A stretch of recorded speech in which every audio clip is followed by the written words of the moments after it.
ಇವರು ಸಾಮಾನ್ಯ ಮನೋವೈದ್ಯರಲ್ಲ, ಅಮೆರಿಕಾದಲ್ಲಿ ಓದಿ ಚಿನ್ನದ ಪದಕ ಪಡೆದವರು. ಅಷ್ಟೇ ಅಲ್ಲ, ವಿಶ್ವದಲ್ಲೇ ಪ್ರಖ್ಯಾತರಾದ ಮನೋರೋಗ ತಜ್ಞ ಬ್ರಾಡ್ಲೆ ಅವರ ಮೊದಲನೇ ಶಿಷ್ಯ.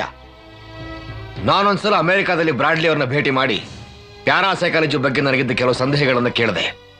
ಆಗ ಅವರು ಪ್ರಪಂಚದಲ್ಲೇ ಪ್ರಸಿದ್ಧವಾದ ಒಂದು ಪುಸ್ತಕನ ನನ್ನ ಕೈ ಕೊಟ್ರು. ಅದನ್ನ ಓದಿ ಅನೇಕ ವಿಷಯಗಳನ್ನು ತಿಳ್ಕೊಂಡೆ.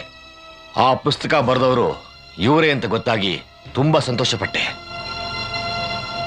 ಇಂಥ ದೊಡ್ಡ ವ್ಯಕ್ತಿಯನ್ನ ಮನೆಯಿಂದ ಆಚೆ ಕಳ್ಸಕ್ ನೋಡ್ತಾ ಇದ್ದೀರಾ?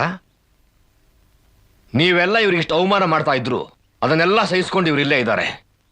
ಯಾಕೆ ಗೊತ್ತಾ? ಬೇಡಿ ಆಚಾರ್ಯರಿ, ನಿಮ್ ಹೆಂಡತಿ ಬಗ್ಗೆ ಒಂದು ಮಾತಾಡಿದ್ರು ಅಂತ ಅವರನ್ನ ಮನೆ ಬಿಟ್ಟು ಹೋಗಿ ಅಂತ ಹೇಳ್ತೀರಾ?